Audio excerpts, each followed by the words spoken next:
Bon, alors, bonsoir, bonsoir à toutes, bonsoir à tous, bienvenue à cette assemblée publique de la commission de la présidence du Conseil. Donc, j'aimerais remercier Madame Dominique Olivier, qui est avec nous ce soir, et inviter tout de suite les membres de la commission de la présidence à se présenter, chacun à tour de rôle, en commençant, comme d'habitude, à mon extrême gauche. Bonsoir, je suis André Hainaut, je suis conseiller de ville pour l'arrondissement Anjou.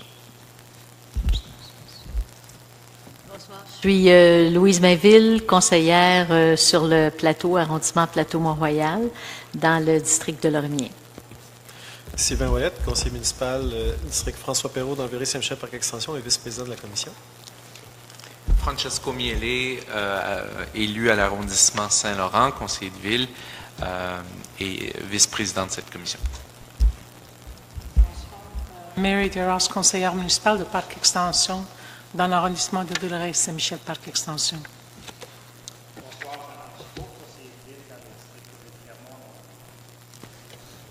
Bonsoir, Catherine Clément-Talbot, conseillère de ville dans l'arrondissement de Pierrefonds-Roxborough, le district du Cap-Saint-Jacques. Merci. Et moi-même, Franz Benjamin, conseiller municipal du district de Saint-Michel, et j'ai le bonheur de présider cette commission. Je tiens tout de suite à excuser notre collègue Mary DeRoss qui devra nous quitter en raison d'une autre obligation. Nous la remercions d'ailleurs pour sa présence parmi nous ce soir. À cette assemblée publique de la commission de la présidence. Heureux de vous accueillir, Madame Olivier, puisque c'est vous qu'on accueille ce soir, comme à chaque année, au cours des dernières années, à participer avec nous à cette étude publique du rapport annuel 2016 de l'Office de consultation publique de Montréal. L'Office, rappelons-le, qui fête ses 15 ans d'existence cette année.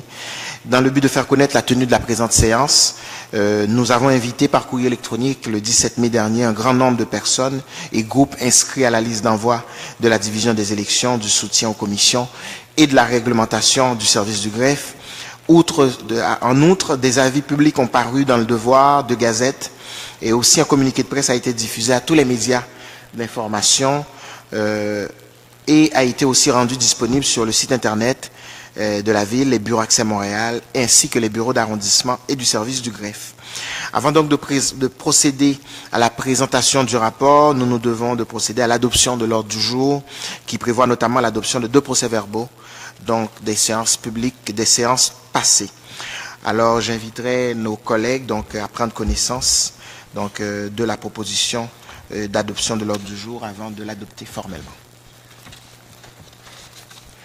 Est-ce que j'ai des variables, des ajouts? Non? Pas d'ajout pour moi. Je prendrai un proposeur pour son adoption. Proposé par Louise? Je ne suis pas sûre que j'y étais, mais... Non, l'ordre du jour. L'ordre du jour, oui. L'ordre du jour, Louise, merci. Secondé par Mary, j'avais Mary, merci. Pour ce qui est du procès-verbal du 15 juin 2016, vous avez reçu ce procès-verbal? Si vous désirez en faire qu'une seule résolution, je propose les deux. Les deux, d'accord. Alors, M. Miele propose l'adoption des deux et appuyé par Mme Catherine Clément-Talbot. Merci.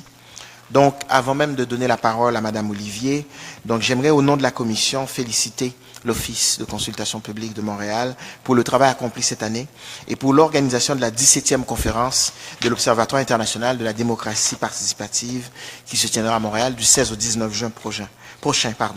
L'Observatoire international de la démocratie participative, créé en 2001, est un réseau de plus de 500 villes, organisations et centres de recherche qui permettent d'échanger, de discuter de démarches et de démocratie participative et de participation citoyenne. Alors, sans plus tarder, Madame Olivier, je vous cède la parole. Merci beaucoup, Monsieur le Président. Alors, Mesdames, Messieurs les conseillers, merci beaucoup de me recevoir, comme chaque année, pour ce petit rendez-vous annuel où on a la chance de vous présenter le rapport de l'Office. Alors, cette année, on va procéder un peu différemment. Parmi les outils qu'on a mis en place, il y a notamment cette version web du rapport annuel. Alors, au lieu d'avoir un PowerPoint traditionnel, je vais naviguer un peu autour de cette version web pour vous présenter nos activités. L'année 2016 a été très fructueuse pour l'Office de consultation publique et a quand même marqué un tournant important en termes de participation citoyenne. En fait, le fait qu'on ait ajouté plusieurs processus de participation, vous savez, depuis 2 ou 3 ans, on s'en parle, mais différentes façons de consulter, les activités contributives auto-organisées, des ateliers participatif, une plateforme de consultation en ligne, fait en sorte que nos chiffres de consultation explosent. Et c'est avec beaucoup de fierté cette année que je peux vous dire que plus de 6000 citoyens montréalais et organisations ont cette année fait entendre directement leur voix à l'Office, que ce soit par voie de mémoire ou encore en participant dans nos diverses activités. Ce succès de participation n'est pas passé inaperçu, nous semble-t-il, puisque plus que jamais, en 2016, on a été sollicité pour partager nos expériences, tant au niveau local, national qu'international. Et la reconnaissance et la crédibilité de l'Office dépassent maintenant les cas seuls prescrits par la Charte et traversent les frontières de notre métropole. Alors, on a eu notamment l'occasion l'an dernier, mais j'y reviendrai tout à l'heure, de contribuer avec des organisations comme l'OCDE. Vous avez nommé tout à l'heure l'Observatoire international de la démocratie participative que nous présidons, que la Ville de Montréal préside cette année, mais aussi l'Association internationale des maires de la francophonie, l'Organisation de coopération et de développement économique, et plusieurs instances, notamment Paris Métropole, qui est une alliance d'élus qui vise à justement trouver des nouvelles façons de consulter les citoyens. On fait appel à nos expertises pour les partager avec eux. On a aussi, comme d'habitude, porté une attention particulière à toute la question de la participation sans exclusion. Et de plus en plus, nous avons intégré également, tel que vous nous l'aviez demandé lors d'une résolution du Conseil, des outils de modélisation 3D pour venir en soutien à nos dossiers de consultation. Alors, l'ensemble de tous ces efforts supplémentaires nous aide à garantir l'accessibilité et la crédibilité de nos mécanismes, mais va aussi nous forcer très rapidement à revoir nos façons de faire. Puisque, comme je vous dis de façon traditionnelle, on avait entre 40 et 50 mémoires. Dans les dossiers qu'on a eus l'an dernier, je pense notamment à la stratégie centre-ville, on en a eu 103 mémoires déposées, plus 113 mémoires d'une page déposées en ligne. Donc, on parle de quadrupler finalement le nombre. Et Madame Clément Talbot, je vous dirais que dans Pierrefonds, nous sommes déjà à 260 mémoires déposées, sans compter la participation en ligne. Donc, on peut s'imaginer que de plus en plus, le désir des citoyens de participer est en pleine explosion. Je vous rappelle rapidement la mission et le mandat de l'Office. Donc, notre mission, je vous rappelle, on est créé par l'article 75 de la Charte de la Ville de Montréal et on a pour mission de réaliser des mandats de consultation publique relativement aux différentes compétences municipales en urbanisme, en aménagement du territoire, ainsi qu'à tout autre projet désigné par le conseil municipal ou le comité exécutif. On est un organisme indépendant et on reçoit et vous nous donnez finalement nos mandats. L'an dernier, nous avons eu un nombre d'activités intéressantes. On a eu notamment un mandat, la fin du mandat qu'on avait commencé en 2015 sur la réduction de la dépendance des Montréalais aux énergies fossiles, qui a été notre première expérience d'utilisation d'une plateforme de consultation en ligne, sur laquelle, je vous rappelle, on a eu plus de 5000 interventions. Les gens s'étaient créés 1 millier de profils et on a eu, dans ce cas aussi, plus d'une centaine de mémoires. C'était le plus grand nombre de séances de participation qu'on ait jamais eu à l'Office. On a eu aussi un second mandat intéressant, qui était un mandat en amont sur les quartiers avoisinants, le secteur Turcot, Saint-Henri-Ouest, Aymar, Côte-Saint-Paul. Donc, c'est tous les quartiers qui vont être impactés par la reconfiguration de l'échangeur Turcot. Et en fait, ce qu'elle se voulait, c'était un vaste exercice de planification pour que les citoyens, au-delà des chantiers qu'ils sont en train de vivre maintenant et des nuisances qu'ils sont en train de vivre, puissent imaginer le quartier qu'ils voulaient dans une dizaine d'années au plan urbain, économique et social.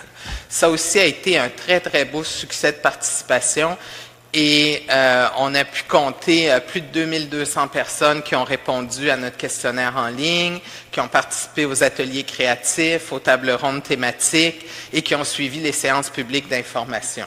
On a reçu 35 mémoires, c'était quand même dans la norme, mais la participation était importante et on peut imaginer que les gens ont eu réponse à leurs questions là-dessus.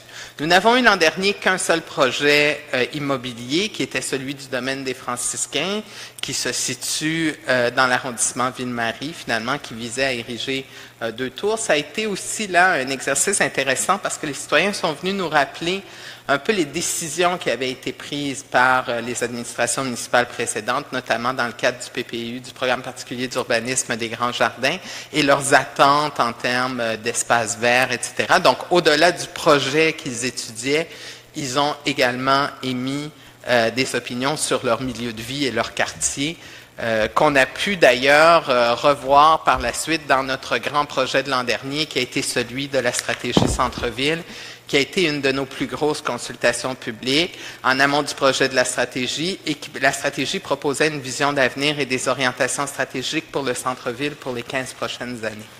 C'est donc, ça a été l'occasion pour nous de mettre en place un peu les leçons apprises de l'utilisation de la plateforme des énergies fossiles et de créer ce dont je vous ai parlé, c'est-à-dire les mini-mémoires en ligne. Donc, au-delà de questionnaires, pas forcément laisser les gens interagir entre eux dans des débats à l'intérieur d'une plateforme, mais plutôt à partir des résultats du questionnaire, qui avait été très intéressant, permettre aux gens de répondre à des questions spécifiques de la commission. Ce qui a été, au niveau de nos pratiques, je vous dirais, assez révélateur et assez intéressant. Simplement pour vous en donner un exemple, vous avez sûrement pu le lire dans le rapport.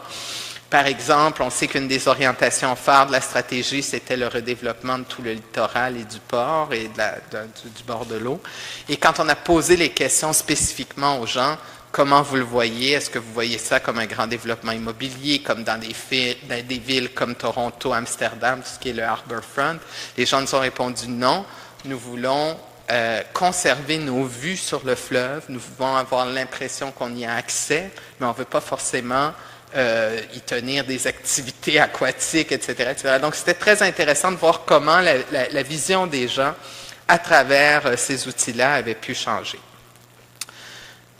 Voilà. On a également tenu des activités de formation et d'information, notamment celles qu'on a fait avec vous, Monsieur le Président, sur la caravane, j'allais dire la caravane de la tolérance, mais de la démocratie dans ce cas précis, donc qui nous a permis d'aller à la rencontre de différentes personnes.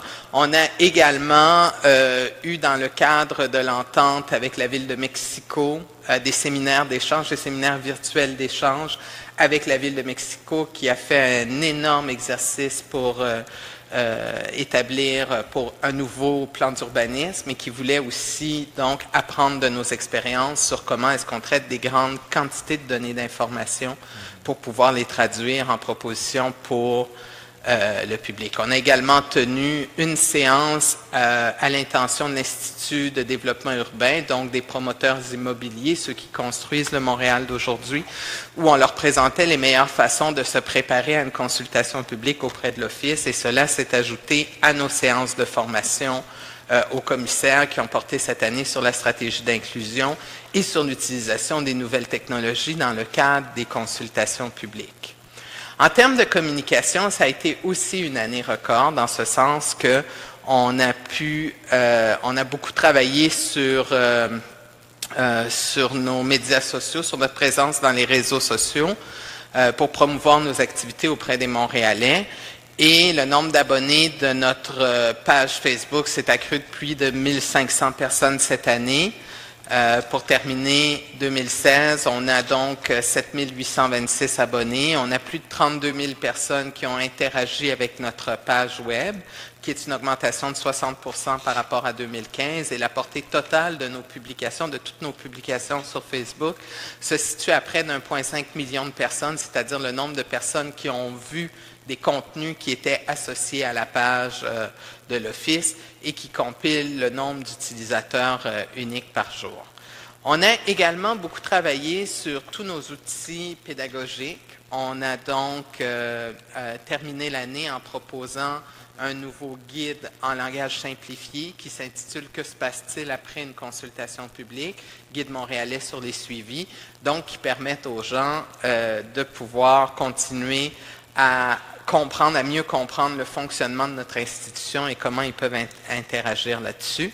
Et on a également lancé notre trousse, notre offre de services en accessibilité universelle, plusieurs années de travail, une section accès universel amélioré sur notre site Web, ainsi que la distribution d'une trousse didactique pour favoriser l'information et la participation des publics à risque d'exclusion, particulièrement ceux qui ont des difficultés de littératie. On a travaillé avec plus d'une centaine d'organismes et de groupes qui travaillent en francisation, en intégration et en alphabétisation.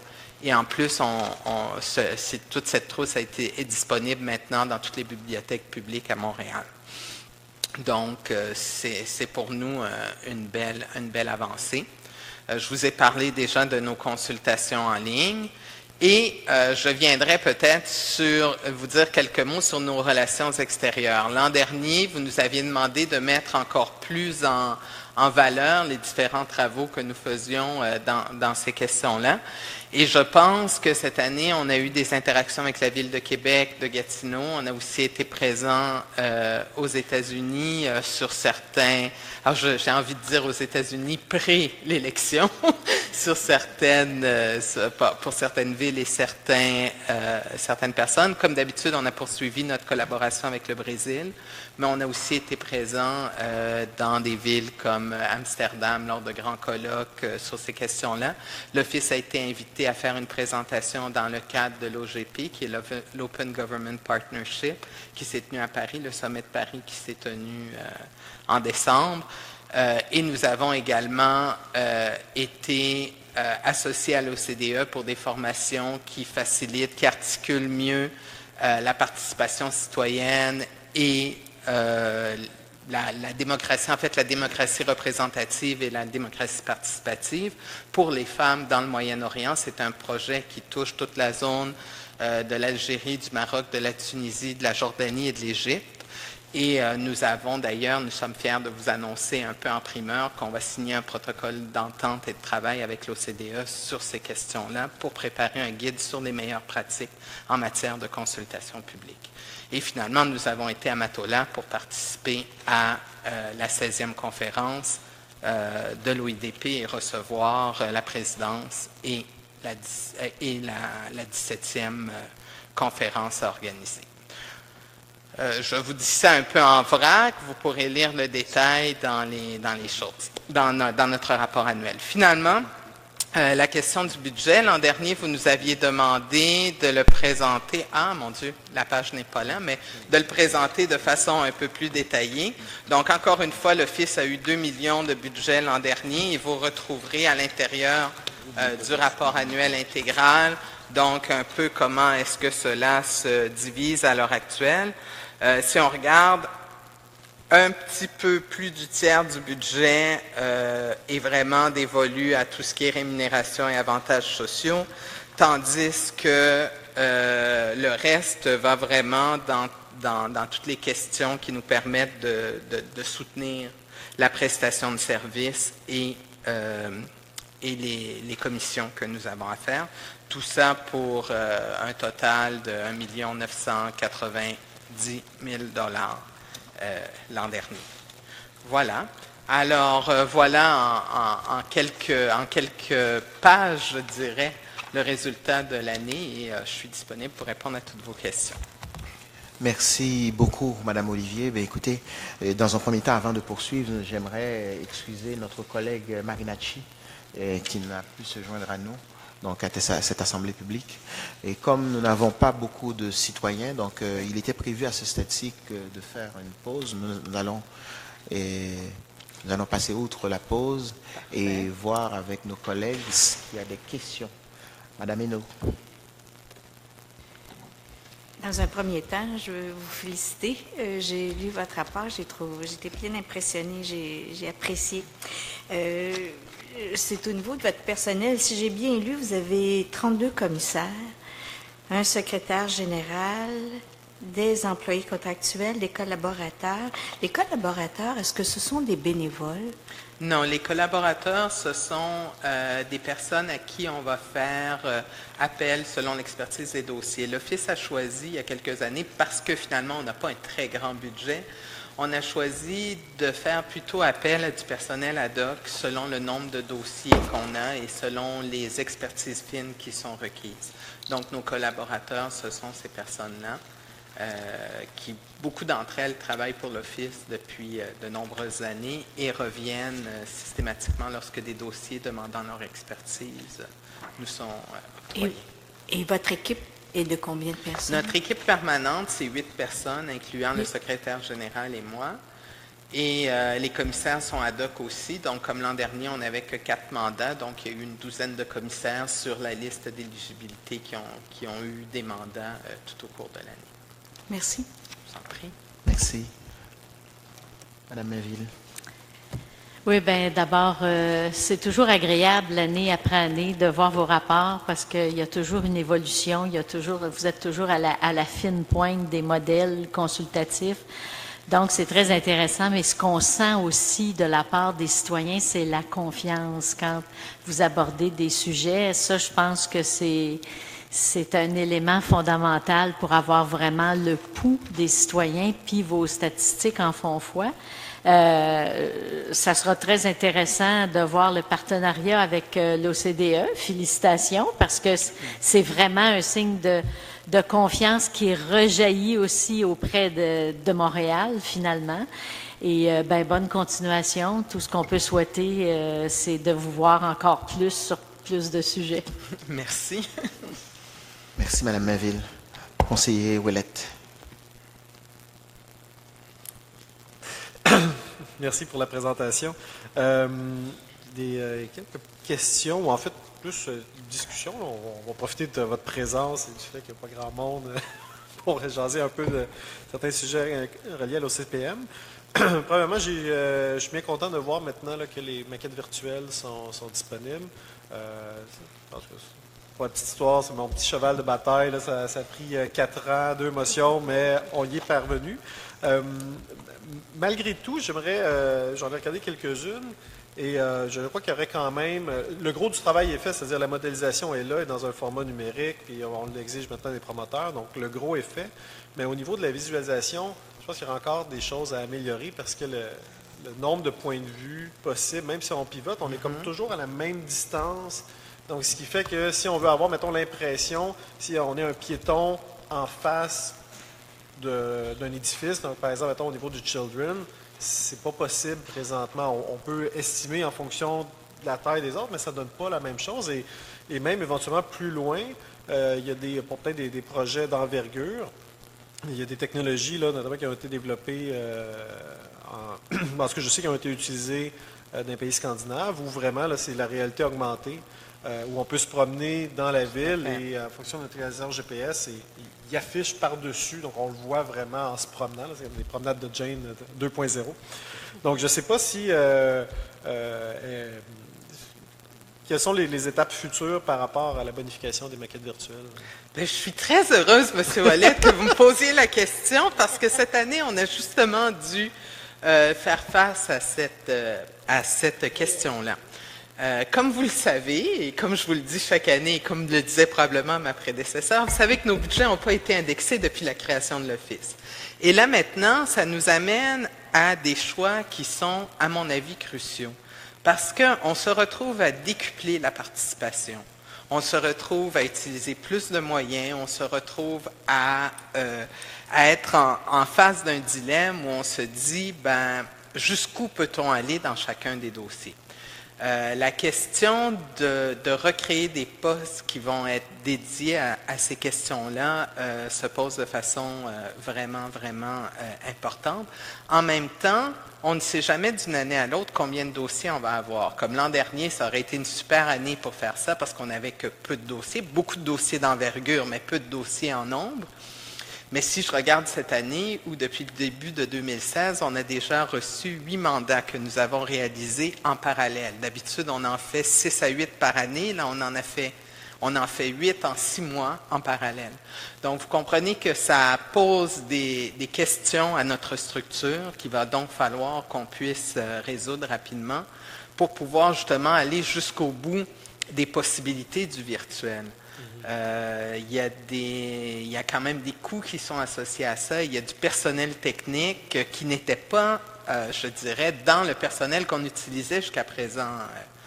D'ailleurs, j'en profite pour vous présenter Samuel, qui est avec nous, qui est un stagiaire aujourd'hui, et qui justement fait partie de cette relève qui nous aide à travailler sur ces nouvelles technologies-là et à les intégrer dans nos consultations. Donc, je vous dirais que j'ai presque envie de vous renvoyer la balle à vous, les élus qui votez nos budgets, et de dire, il faudrait, si vraiment telle est la volonté, il faudrait vraiment qu'on puisse pouvoir parler de ce que ça amène comme coût supplémentaire de faire ce genre de choses-là.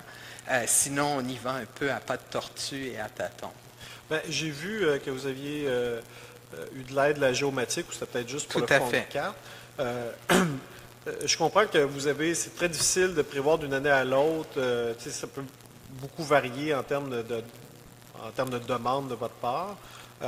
D'ailleurs, c'est pour ça, je pense que vous avez plusieurs commissaires, puis vous ne payez pas, ma mémoire est bonne, vous payez juste les commissaires quand il y a un mandat. Quand c'est travail, oui, tout à fait. Est-ce qu'on ne pourrait pas imaginer la même chose, sans nécessairement être obligé de monter votre structure qui pourrait, donc je ne sais pas, peut-être une banque d'air de services professionnels ou même une espèce de contrat avec la géomatique, si la géomatique est capable de le faire, pour justement être capable de fournir ça avec une qualité que les citoyens apprécient, peu importe la charge de travail.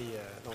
Pour ce qui est de la géomatique, on a atteint à peu près les limites des collaborations qu'on peut avoir ensemble. Ils nous avaient même demandé de leur prêter la personne qui travaillait avec nous sur ces questions-là, qu'on a envoyé chez eux pendant une semaine, et ils sont revenus en disant non, à ce stade-ci, on ne peut pas se lancer dans toute la gamification finalement de l'ensemble de la ville. Par contre, on a une collaboration, puis je veux souligner la qualité de cette collaboration qu'on a reçue de la géomatique l'an dernier et cette année finalement, et qui augure bien pour les prochaines années. Mais là, encore une fois, c'est vraiment une question de ressources. On va regarder ce qu'on peut faire par rapport à ça, mais ça veut dire que chaque dossier est unique et chaque dossier demande du temps d'intégration. Il faut l'intégrer aussi. Si vous parlez de réalité augmentée, il faut vraiment l'intégrer à l'intérieur même du territoire physique. On est même au-delà de la modélisation, mais c'est sûr que c'est quelque chose auquel on aimerait bien tendre dans les prochaines années. Quand on a fait Plateau Est, entre autres, on avait utilisé les Oculus Rift pour pouvoir se projeter dans les espaces qui étaient concernés par la consultation. Donc, on est très intéressé à rester au fait des choses là-dessus. Et concernant les consultations en amont, je sais que même votre prédécesseur, c'était des rapports annuels.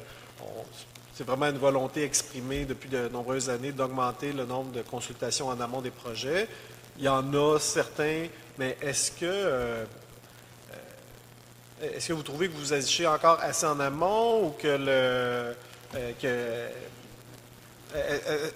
est-ce que ça répond à vos attentes passées, ou il devrait encore plus de projets devraient passer en amont, ou peut-être différemment? Mais c'est sûr que ça nous aide beaucoup. Je regarde le quartier, les quartiers avoisinants de Turcot. Ça avait été une très, très belle expérience de participation avec les milieux de vie. On a eu la consultation en amont et on est présentement en train de mener la consultation sur le projet de Péduse. Donc, c'est sûr que quand on intervient à différentes étapes, même pour le citoyen, ça contribue à construire cette confiance qui est nécessaire pour qu'on aille chercher les opinions des citoyens et la crédibilité. Et c'est sûr que si vous nous en donnez plus, ça va nous faire plaisir d'en faire plus. Mais ça demeure, comme on n'a pas de pouvoir d'autosaisine, ça demeure la prérogative du conseil municipal et du comité exécutif. Mais si, par exemple, je termine avec ça, je laisse à mes collègues pour peut-être un deuxième tour, là. Mais est-ce que vous auriez les ressources, si on sans nécessairement rendre obligatoire les consultations en amont, si ça devenait plus courant dans la majorité des dossiers? Est-ce que, soit en termes de commissaire ou en termes de budget, est-ce que vous auriez les moyens de le faire? Moi, je pense que c'est intéressant. Je regardais récemment un dossier qu'on avait fait, qui était celui du campus Outremont, et je regardais, qu'on a fait il y a quelques années, et que je regardais récemment le projet final qui est sorti, où vraiment l'université dit c'est un projet ouvert sur le quartier, c'est un projet. Et c'était intéressant de constater quelles étaient les recommandations qui étaient issues de la consultation initiale qu'on avait fait là-dessus et comment ça avait aidé à contribuer à à modifier le projet et à en faire maintenant un projet qui est phare. Donc, c'est sûr que pour nous, il est important de pouvoir consulter les citoyens, surtout dans des grands projets qui vont s'étaler sur une décennie, de pouvoir les consulter à différents moments et voir, parce que les contextes changent excessivement vite aussi ces jours-ci. Donc, c'est important de voir que les projets demeurent en phase avec les intentions de la population. Donc, ça nous ferait plaisir d'en faire plus. Alors, nous allons poursuivre avec Madame De Ross. Bonsoir. Bonsoir. Merci beaucoup pour la présentation. J'étais très satisfait avec la présentation pour les détails, mais je voulais quand même faire quelques commentaires quand vous avez parlé du campus Outremont. J'étais là dès le début. Il y a eu plusieurs, non seulement une soirée, mais plusieurs soirées de présentations à Outremont, à Parc Extension, pour être capable d'avoir les opinions des organismes, des citoyens des deux côtés des chemins de fer. Et encore, quand il y a des développements localement avec les CCU, soit Outremont, soit Rosemont-Petite-Patrie ou à Parc Extension, on continue à faire des consultations avec les nouveaux projets qui s'en viennent. Puis, j'étais très satisfait par rapport à la processus. Je n'ai pas eu l'occasion de participer à une de vos présentations, mais ce que j'ai apprécié beaucoup c'était, je pense, quelques jours de formation aux élus qui voulaient apprendre comment faire de consultation. Et j'ai participé à celle-là et il y a eu beaucoup d'intérêt. Et on a appris beaucoup et je vous remercie pour ça.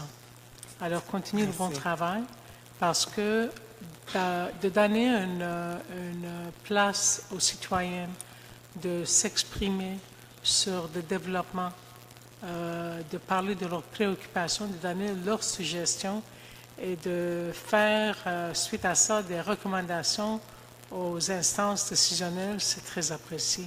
Merci. Merci beaucoup.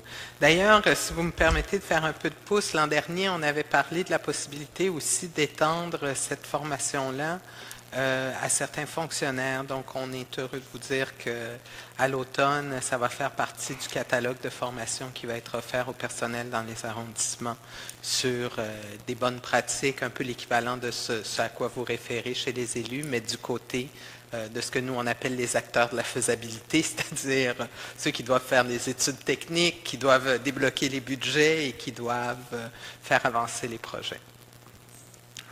Merci, Madame De Ross. Est-ce qu'on a des questions ici?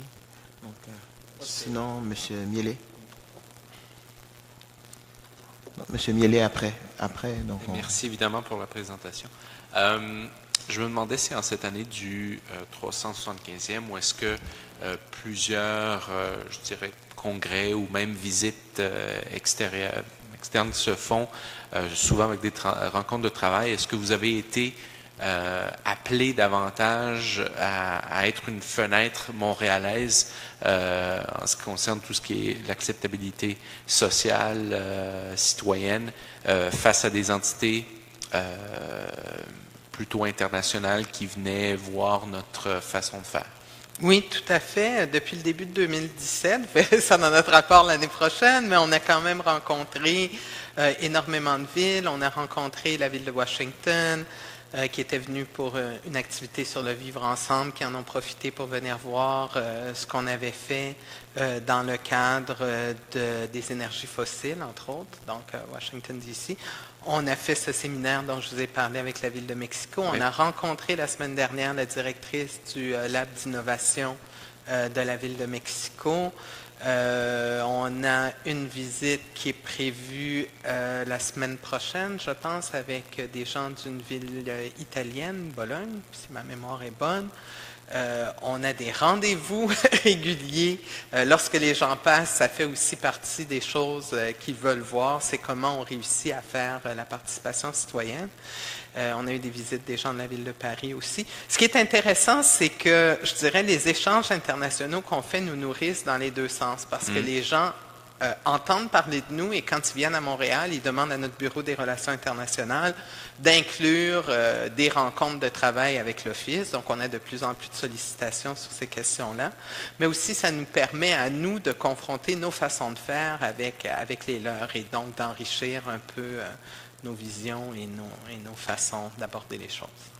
Et ma seconde question était davantage un peu plus technique par rapport à vos échanges avec nos services à l'intérieur, évidemment dans le cadre des différentes études publiques que vous tenez. Est-ce que vous voyez un avantage à avoir un point d'entrée pour vous à la ville lorsque vous traitez d'un dossier en particulier, que ce soit en urbanisme ou autre, ou votre collaboration avec les arrondissements est tout aussi optimale?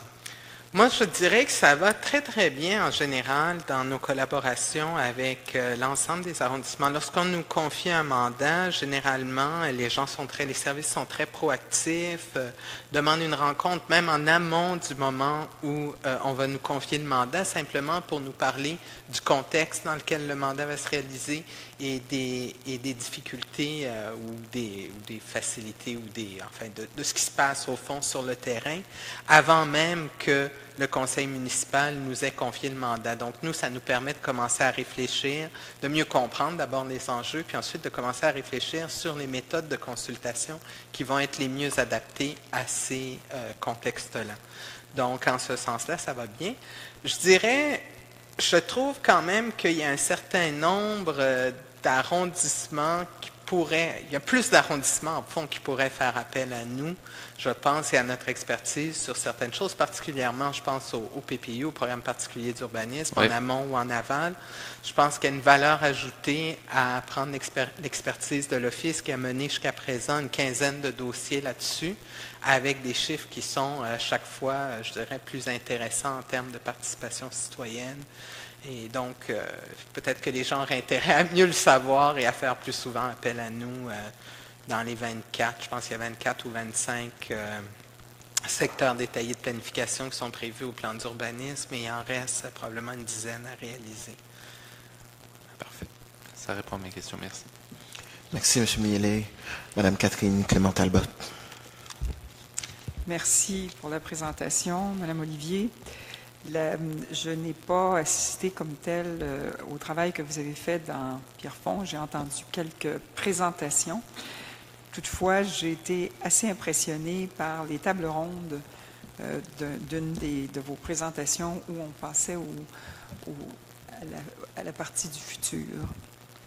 Et dans cet exercice, je n'en connais pas le résultat, mais j'ai l'impression que le pour et le contre a pu peut-être ressortir, et dans n'importe quelle consultation que vous faites, cet aspect de mettre les gens vis-à-vis une situation du futur est très réaliste et excellente, surtout dans les sujets que vous touchez, puisque ça touche le futur des gens. Et le côté personnel laisse donc place probablement à la suggestion et au questionnement. Alors, c'était mon appréciation sur cette partie que j'ignorais qui était faite. Je ne sais pas si c'était seulement pour ce projet, mais je trouve que l'idée est excellente. Alors, c'était ma question. Est une question d'information. Alors que votre budget vous donne un montant, est-ce que alors que vous avez une difficulté dans l'évaluation d'une de vos conclusions, est-ce qu'il est possible de faire en sorte qu'un montant vous soit alloué pour avoir une expertise, par exemple, sur une valeur monétaire, sur une implication environnementale et autres. Et est-ce que ça doit faire partie de votre budget ou si un budget supplémentaire peut être alloué dans ces cas? Il est arrivé dans les dernières années à 5 ou 6 reprises que devant le nombre accru de mandats, ça risque d'être encore le cas cette année, que vous nous ayez consenti des subsides supplémentaires. Je vous dirais qu'il y a deux parties dans votre question. Il y a une partie qui est, et là-dessus, je dois avouer qu'on n'a pas à se plaindre, chaque fois qu'on a fait des demandes de budget supplémentaire, à cause soit d'un surcroît de travail ou de dossiers d'une complexité qui nous demandait de dépenser plus sur un dossier que sur un autre, ça nous a toujours été accordé. De même, lorsque nous avons eu des années où on avait peu de mandats, ben on a renvoyé les excédents de budget qu'on avait. Ça, c'est arrivé pas mal moins souvent, par exemple. C'est arrivé, je pense, 3 ou 4 fois dans le passé qu'on l'ait fait là-dessus. Alors ça, je dirais que à ce niveau-là, la collaboration est exemplaire et elle est très bonne. Maintenant, la question qui se pose, c'est que quand on a... Qu'est-ce qu'on s'empêche nous-mêmes de faire, justement, parce qu'on veut essayer de rester à l'intérieur des mandats? Quand M. Ouellet, tout à l'heure, me parlait de toutes les questions de réalité augmentée, toutes les nouvelles consultations qu'on peut faire dans le numérique, dans le virtuel, c'est sûr qu'on ne va pas aussi loin qu'on voudrait aller dans ces questions-là. On a commencé depuis quelque temps à web-diffuser les séances d'information, par exemple, en les annonçant puis en demandant aux gens de nous suivre sur le web.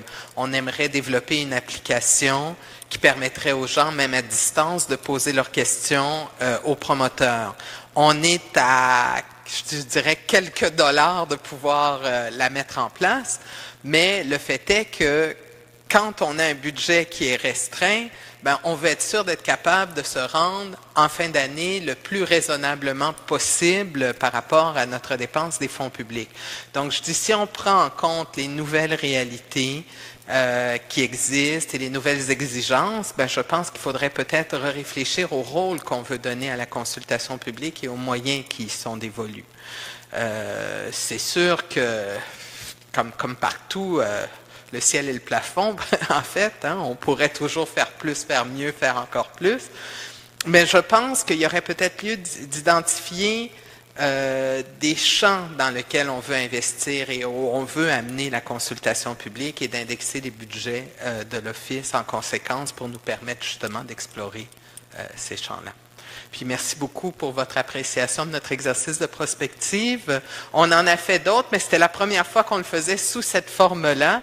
Inspiré par nos collègues de Bordeaux d'ailleurs, que Monsieur le Président, vous qui êtes écrivain, vous allez sûrement apprécier.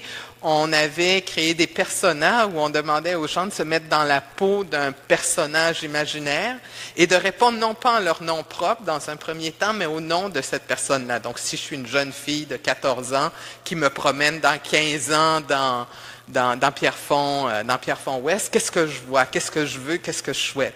Et on les avait mis ensemble pour travailler sur ces personnages-là. Donc, ça nous a permis de mettre un peu à plat certaines des tensions et les points de vue tranchés. Et les gens étaient obligés de passer outre avant d'arriver dans une deuxième étape où ils pouvaient dire, ben moi, voilà ce que je souhaite, mais d'abord, un peu les amener à réfléchir sur le moi collectif. Alors tout ça, c'est des techniques qui nous viennent, entre autres, de nos échanges, qu'on itère, qu'on travaille et qui nous permettent de rester à la fine pointe. Alors merci beaucoup de l'avoir mentionné. Merci, Mme Clément Talbot.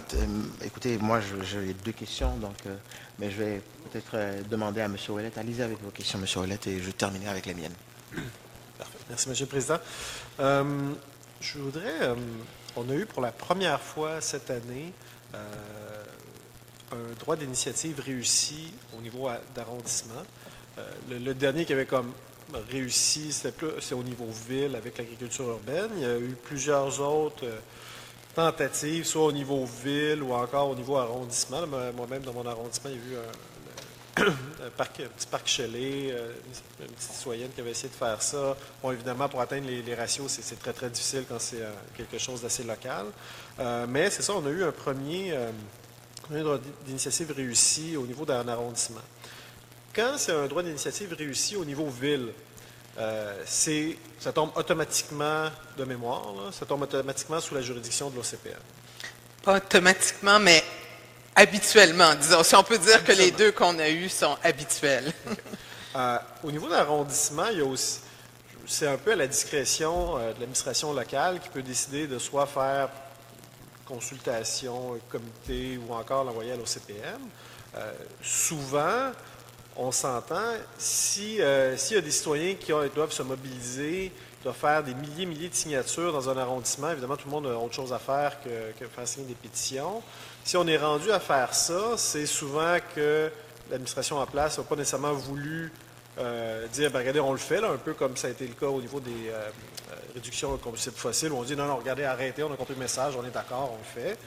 Est-ce que ça ne devrait pas aller directement à l'OCPM, ne serait-ce que, un, pour l'indépendance, et de deux, c'est justement, s'il y a un droit d'initiative qui a été fait en arrondissement, parce que c'est bloqué au niveau politique, puis après ça, le politique, ben, le bloque en le mettant dans une consultation qui n'a pas nécessairement l'indépendance de l'OCPM. Est-ce que vous ne trouvez pas que, puis on ne devrait pas modifier le règlement pour que ça aille directement à vous?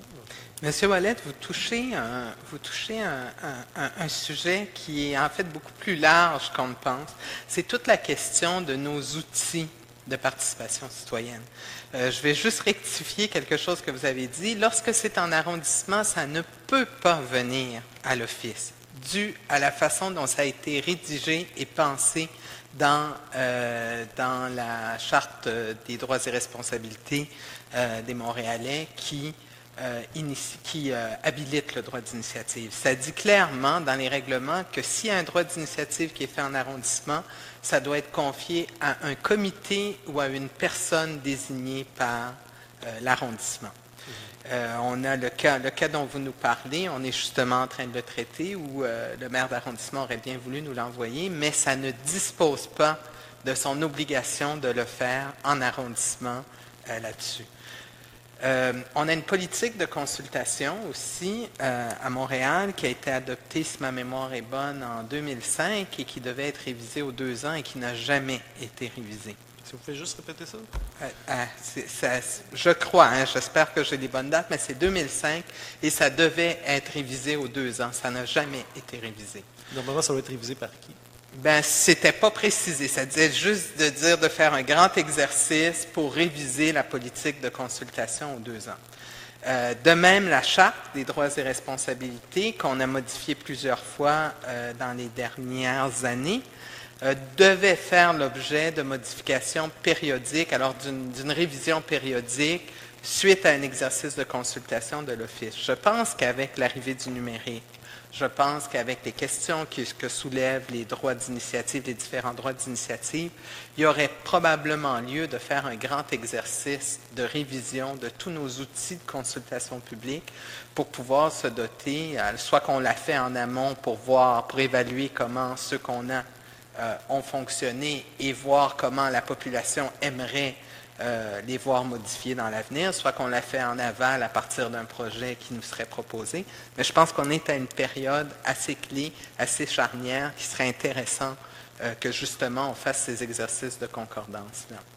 Écoutez, on va peut-être demander, peut-être pas ce soir, là, mais à notre secrétaire recherchiste de vérifier justement là, si on a des obligations, entre guillemets, légales là, qu'on n'a pas nécessairement fait ou des révisions. Je dirais, elles ne sont pas tant légales que morales, parce que la politique, c'est un règlement que vous avez adopté. Donc, vous pouvez décider de le modifier ou de ne pas le modifier. La même chose pour la Charte, finalement. Des choses qui sont créées par règlement. Mais la question, c'est de se dire quels sont les exercices qu'on veut faire pour pouvoir les modifier. Merci. Puis, si vous me permettez, dernière question. Pour ça, je me tais, je garantis pour mes collègues. Le projet, je crois qu'ils n'ont pas encore adopté le projet de loi 122 à Québec. Il y a eu beaucoup, un des aspects qui a été le plus médiatisé, c'est au niveau des fameux référendums ou l'absence de référendum. Sans nécessairement rentrer dans le débat ou votre position là-dessus, je veux juste être certain au niveau de l'interprétation. S'il n'y a pas de référendum, donc s'il n'y a pas de menace référendaire, le nombre de dossiers qui iraient par défaut à l'OCPM est assez limité parce que normalement, à part, puis on pourrait peut-être vérifier avec vous, c'est quoi les exceptions qui par défaut, peu importe, vont chez vous. Mais normalement, là, si on regarde là, présentement sur votre site, la majorité des projets, on les voit parce que pour toutes sortes de raisons, je pense entre autres l'îlot Wanklin, qu'on entend souvent parler au conseil municipal. Je veux dire, il y avait eu une démarche référendaire. En tout cas, sans nécessairement se rendre au référendum, on comprend qu'il y a différentes étapes. Souvent, les conseils d'arrondissement, on retire ça parce que ça coûte cher, entre autres, faire des référendums. Souvent, en plus, on pense qu'on va le perdre. Donc, juste au niveau de l'interprétation, s'il n'y a plus de référendum, quels sont les projets qui resteraient à vous de toute façon et surtout quels projets passerait plus par vous, à moins qu'on OK. vous demande spécifiquement de passer par vous. Bien, à l'heure actuelle, dans l'état de la législation, il n'y a que les projets qui modifient le plan d'urbanisme qui doivent passer chez nous. Et encore, ceux qui sont faits par le central, initiés par le central. C'est initié en arrondissement, ils ont le choix de demander de passer chez nous ou de ne pas le faire. Donc, au fond, techniquement, les seuls projets qui sont obligatoires à l'Office sont ceux qui modifient le plan d'urbanisme. Donc, le plan d'urbanisme et ceux qui les modifient.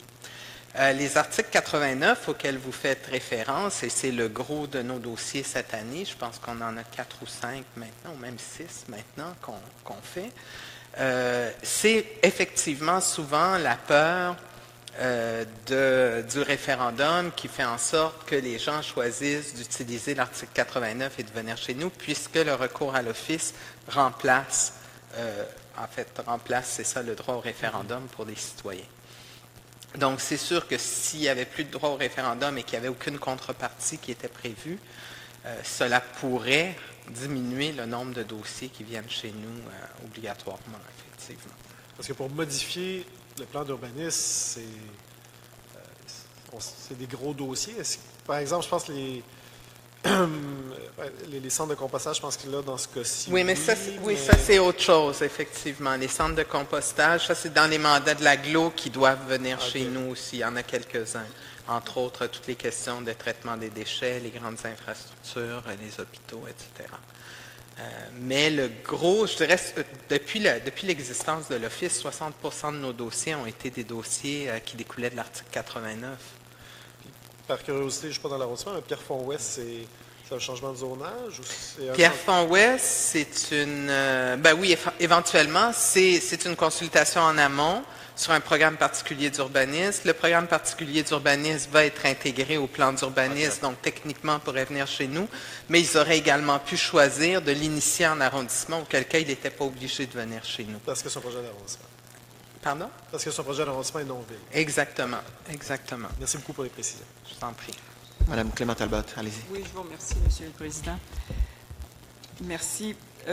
Est-ce que dans le rapport de l'Office de consultation publique, les quelques pétitions qui soient, est-elle examinée, est-elle produite, et est-ce que la pétition va être examinée dans tous dans ses prémices?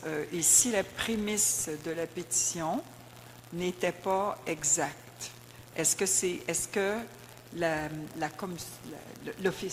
l'Office a-t-il un droit de regard sur une pétition? Vous me parlez d'une pétition qui nous serait déposée en cours d'examen d'un dossier dans une commission? Oui, effectivement. En cours d'examen du dossier, si on reçoit une pétition, on va la considérer avec ses prémices, etc., etc. Mais ça touche l'indépendance de la commission elle-même. C'est-à-dire qu'une fois que j'ai nommé la commission, elle doit, au meilleur de son jugement, produire des recommandations pour vous éclairer. Donc, si elle réalise qu'une pétition qui a 4 000 noms, 5 000 noms était fausse, ben, on va en faire état, on va dire qu'on l'a reçue, mais les commissaires vont dire si oui ou non ils retiennent les demandes et pour quelles raisons, et ils vont les argumenter par la suite. Alors, vous feriez, par exemple, s'il y avait 4 prémices, vous diriez les 3 prémices sont considérées, la 4e a été étudiée et c'est comme ça. Alors, et pas retenue, exactement. Et dans les cas des consultations que vous avez eues, est-ce qu'il y a eu, la plupart du temps, des pétitions qui les accompagnaient? Je vous dirais récemment, on a eu quelques dossiers. Tout à l'heure, M. Ouellet parlait du dossier de l'îlot Wanklyn, entre autres, avait eu effectivement un dépôt de pétition. Mais en même temps, je vous dirais que notre but à l'Office, c'est de faire émerger un ensemble possible de solutions, de situations, de points de vue. Et on aime souvent répéter qu'une mauvaise idée, même dite 1000 fois, demeure une mauvaise idée, tandis qu'une bonne idée soulevée par un seul citoyen peut être une bonne idée. Donc, dans ce sens-là, on a tendance à prendre les pétitions avec un petit grain de sel, de façon générale. On prend acte qu'ils traduisent une volonté et une perception des citoyens. Mais en même temps, c'est comme ça nous est arrivé dans certains dossiers, que 200 personnes vont faire une photocopie du même paragraphe et nous l'envoyer comme un mémoire. C'est arrivé notamment dans le cas de l'école dans l'île des Sœurs. Mais c'est sûr qu'on en prend acte, mais aussi les commissaires le juge, je dirais, à sa juste valeur par rapport à l'effort qui est fourni et par rapport à l'ensemble du dossier de documentation dont il dispose pour faire des recommandations. Merci, Madame Clément-Talbot. Écoutez, moi, la première question que j'ai le goût de vous poser, Madame Olivier, c'est sur la résonance de l'Office. Je comprends que l'Office a une excellente résonance à l'international. Qu'en est-il de l'expertise de l'Office sur la scène québécoise? Est-ce qu'il y a des choses et des initiatives? Est-ce qu'il y a un partage de compétences avec d'autres municipalités québécoises? Oui, absolument.